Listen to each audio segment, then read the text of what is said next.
Hai teman-teman, pernahkah kamu bertanya, mengapa kucing mendengkur seperti ini?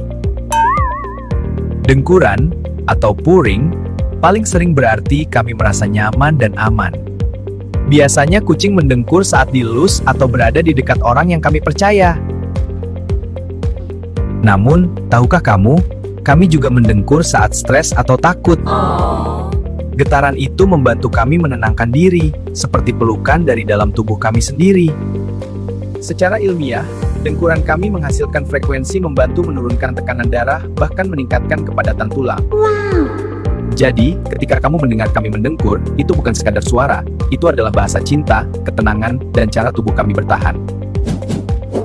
Jangan lupa like dan subscribe.